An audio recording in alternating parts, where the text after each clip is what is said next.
নমস্কার, প্রথমেই দেখে নেব আজকের সংবাদ শিরোনাম।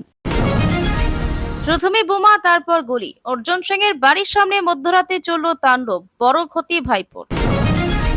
পরিযায়ী শ্রমিকদের পাশে থাকার আশ্বাস, পুজো মণ্ডপে মেয়ের সঙ্গে ফুচকা খেলেন অভিষেক।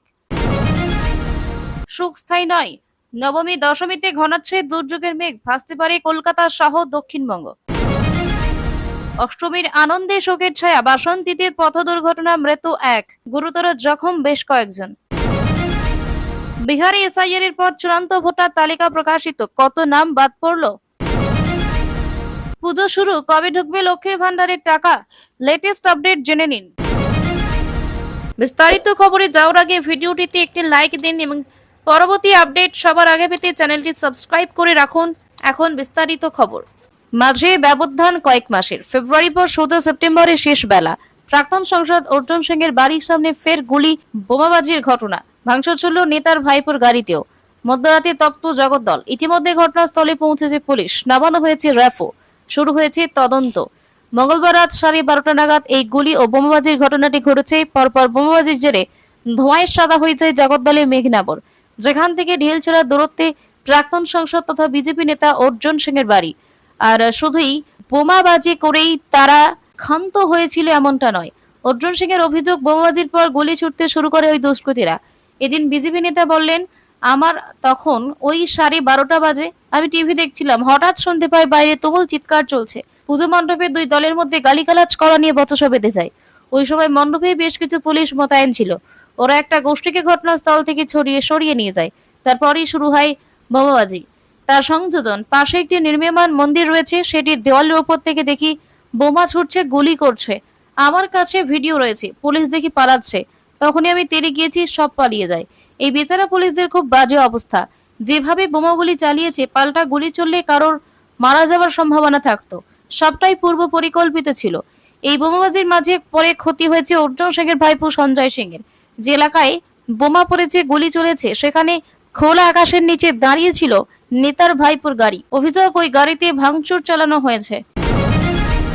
অষ্টমী বিকেলে দমদমে দুটি পুজো মণ্ডপে ঘুরে দেখলেন তৃণমূলের সর্বভারতীয় সাধারণ সম্পাদক অভিষেক বন্দ্যোপাধ্যায়। সাধারণত পুজো উদ্বোধন থেকে একটু দূরেই থাকেন ডায়মন্ড হারবারের সংসদ। সকালে রাজ্যবাসীকে মহাষ্টমীর শুভেচ্ছা জানান তিনি। বিকেলের দিকে দমদম নাগের বাজারে জয়পুর জয়শ্রী দুর্গাপুজো এবং বাগুইহাটে অশ্বিনীনগর বন্ধুমহল দুর্গাপুজো দেখতে যান। নাগের বাজারে পুজো মণ্ডপের বাইরে ফুচকা খেতে দেখা যায় সাংসদকে।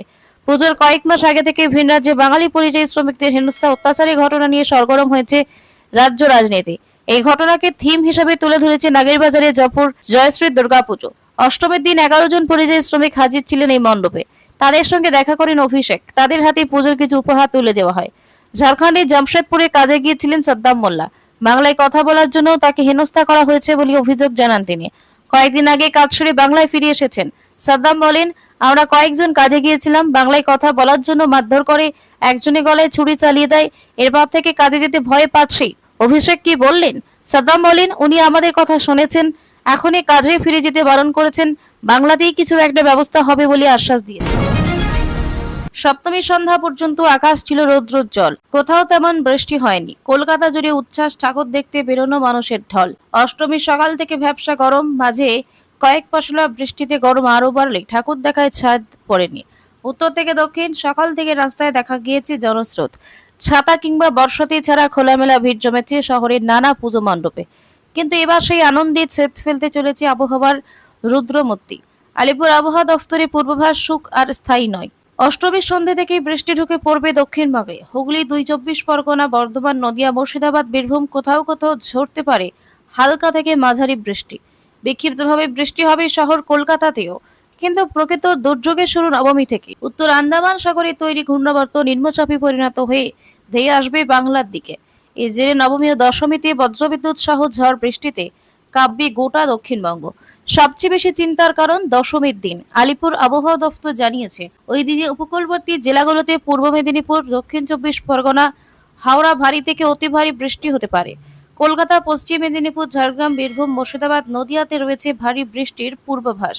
7 থেকে 20 সেন্টিমিটার পর্যন্ত বৃষ্টি হতে পারে উত্তর ও দক্ষিণ 24 পরগনা, হুগলি, পূর্ব মেদিনীপুরে। ইতিমধ্যে এই 4 জেলায় কমলা সতর্কতা জারি হয়েছে। ফলে পুজো উৎসবের উচ্ছ্বাসের মাঝেই চিন্তার ভাঁজ পড়েছে ভক্তদের কপালে। অনেকেই নবমীর দিন দুর্যোগের আশঙ্কা এড়াতে অষ্টমীতেই ঠাকুর দেখা সেরে নিতে চাইছেন। ফলে শহরের বড় বড় মণ্ডপে অষ্টমীর রাতে রেকর্ড ভিড় হতে পারে বলে অনুমান। দুর্গাপুজোর অষ্টমীর সকালে ভয়াবহ পথ দুর্ঘটনা বাসন্তীতে। দুর্ঘটনায় মৃত্যু হল এক মহিলার। মৃতার নাম রীতা মণ্ডল, তার বয়স 29 বছর। পাশাপাশি ঘটনা গুরুতর জখম হয়েছেন আরো 5 জন। জানা গিয়েছে একটি গাড়ির সঙ্গে মুখোমুখি সংঘর্ষ হয় টোটোর, সেখানে এই ঘটনা ঘটেছে। মঙ্গলবার ঘটনাটি ঘটেছে বাসন্তী থানার অন্তর্গত শিবগঞ্জ এলাকায়। ঘটনাস্থলে মৃত্যু হয় রীতা মণ্ডলের। স্থানীয় মানুষ অন্যান্য গুরুতর আহতদের রক্তাক্ত অবস্থায় উদ্ধার করে তাদের চিকিৎসার জন্য বাসন্তী এক গ্রামীণ হাসপাতালে নিয়ে যায়। আহত 5 জনের নাম সুরজিৎ মণ্ডল, বাপন বারুই, রিঙ্কু বারুই, সহদেব দত্ত এবং বিকাশ দাস। জানা গিয়েছে আহত সকলেরই শারীরিক অবস্থা অত্যন্ত সংকটজনক হওয়ায় সেখান থেকে সকলকে ক্যানিং মহকুমা হাসপাতালে নিয়ে যাওয়া হয়। পরবর্তীকালে কলকাতার চিত্তরঞ্জন হাসপাতালে আহতদের স্থানান্তরিত করেন চিকিৎসকেরা। অন্যদিকে ঠিক কিভাবে এমন ভয়াবহ দুর্ঘটনা ঘটলো সেই বিষয়ে কিছু জানা যায়নি। মৃতদেহটি ময়না তদন্তের জন্য পাঠানো হয়েছে। ঘটনার তদন্ত শুরু করেছে বাসন্তী থানার পুলিশ। জানা গিয়েছে দুর্ঘটনাগ্রস্ত 6 জনের বাড়ি বাঘাযতীন এলাকার পাটুলি, বারুইপুরের উত্তর অংশের লালপোল এবং ক্যানিং এর তালদি এলাকায়। অবৈধ ভোটার বাঁচতে গিয়ে গা উজাড়। নিবিড় সংশোধনের পর বিহারের চূড়ান্ত ভোটের তালিকা থেকে বাদ পড়ল 47 লক্ষ ভোটারের নাম। এসআইআর প্রক্রিয়া শুরুর আগে বিহারে মোট ভোটার ছিলেন 7.89 কোটি।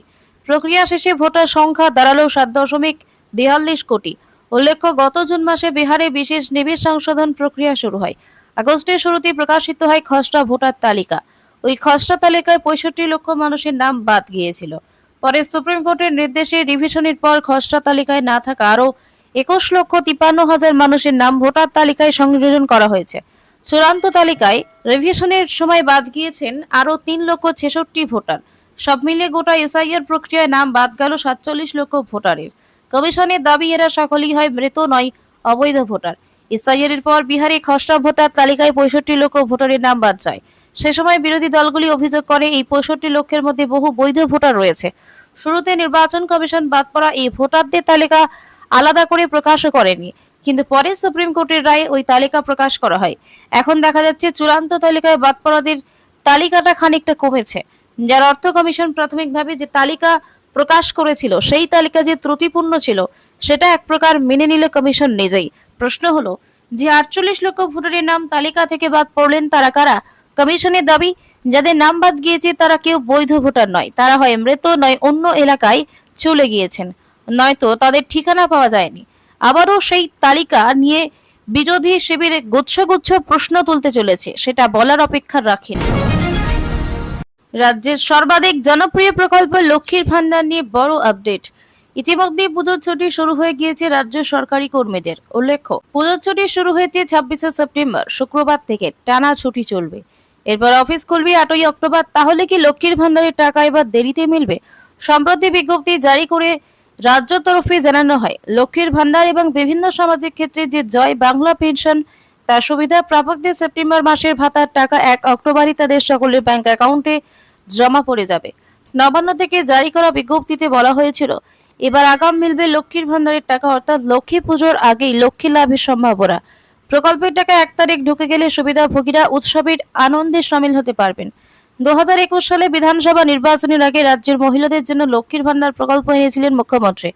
তারপর থেকে রাজ্যের সামাজিক প্রকল্পগুলির মধ্যে জনপ্রিয়তার শীর্ষে রয়েছে লক্ষ্মীর ভান্ডার।